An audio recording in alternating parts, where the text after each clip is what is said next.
Salut à tous et bienvenue pour une nouvelle vidéo. Dans celle-ci, je souhaite vous partager le meilleur exercice pour prendre des épaules en largeur.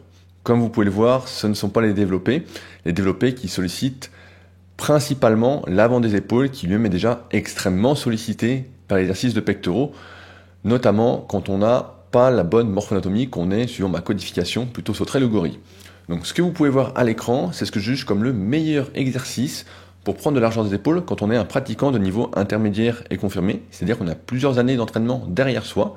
Ce sont des élévations latérales à la poulie à un bras. Donc on peut remarquer plusieurs choses. La première, c'est le réglage de la poulie. Si celle-ci se règle en hauteur, je préconise de les faire en étant debout. Sinon, auquel cas, il faudra les faire en étant à genoux au sol. Le tout étant que la poulie soit réglée à peu près à la hauteur du bras tendu afin de pouvoir bénéficier d'un étirement du deltoïde moyen. Vous pouvez également remarquer la présence de cuffs au poignet, de sangles en fait, qui permettent de désactiver les muscles de l'avant-bras et donc de mieux isoler le faisceau moyen de l'épaule. Enfin, un petit mot sur le caractère unilatéral. On est mieux concentré, on isole mieux, on utilise mieux ses muscles en unilatéral, surtout sur un exercice comme ça à la poulie, où les poulies ne vont pas se frotter, ne vont pas produire de friction, et donc on aura ainsi un meilleur travail. Je vous ai filmé ma dernière série, et je réalise ce jour-ci 3 séries de 27 répétitions. Les épaules, un petit mot là-dessus, se travaille en série plutôt longue, étant donné que c'est une articulation fragile, et vraiment mis à rude épreuve par les exercices lourds, les entraînements lourds pour le dos et pour les pectoraux. Il est important de ne pas rajouter de stress inutile, surtout dans des exercices comme les élévations latérales, qui travaillent fortement l'un des muscles de la coiffe de rotateur qui souffre le plus, à savoir le supraépineux, qu'on appelait autrefois le sus-épineux, et qui, chez beaucoup de personnes, est enflammé, a des micro-déchirures et finit par se rompre souvent, même chez des personnes qui n'ont pas de pathologie à la base, qui font pas de musculation, en général vers 50 ans. Je voulais également insister à l'écran pour vous dire que un exercice se démarre toujours plus ou moins strict, mais qui ne se fait pas vraiment hyper strict jusqu'à la base. C'est pas un entraînement, c'est pas de la démonstration. Il y a un monde entre la démonstration et l'entraînement. L'entraînement, c'est pas spécialement fait pour être super beau.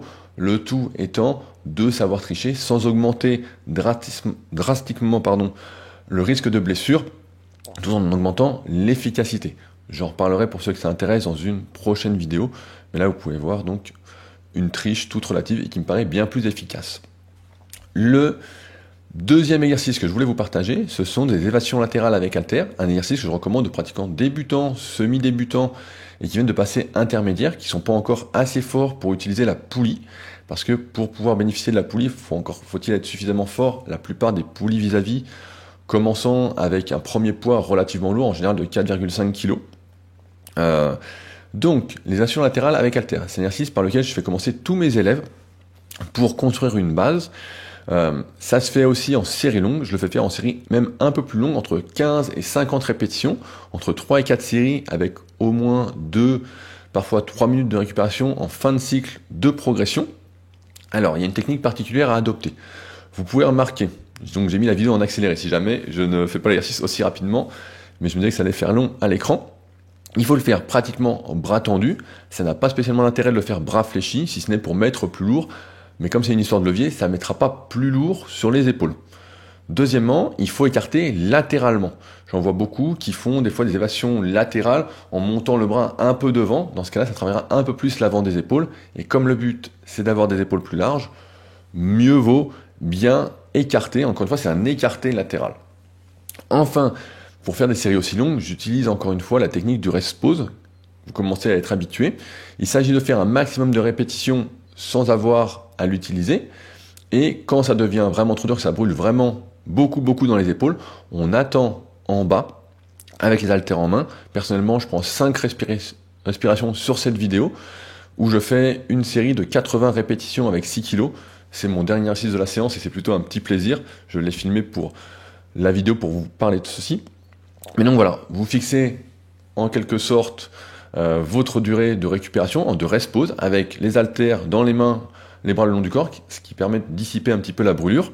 Et dès que vous pouvez repartir, donc vous repartez pour ce que vous avez défini comme stratégie. Mais ça, c'est quelque chose qui marche vraiment très très très bien chez la majorité des individus pour prendre de la largeur des épaules, bien plus que les développés, comme je vous disais, même les développés pour les épaules, qui ne sont pas obligatoires, d'après moi, pour prendre plus de largeur d'épaule, pour être plus large, pour remplir ses t-shirts, parce qu'ils sollicitent plus l'avant des épaules, qui encore une fois n'est pas une priorité lorsqu'on souhaite prendre des épaules.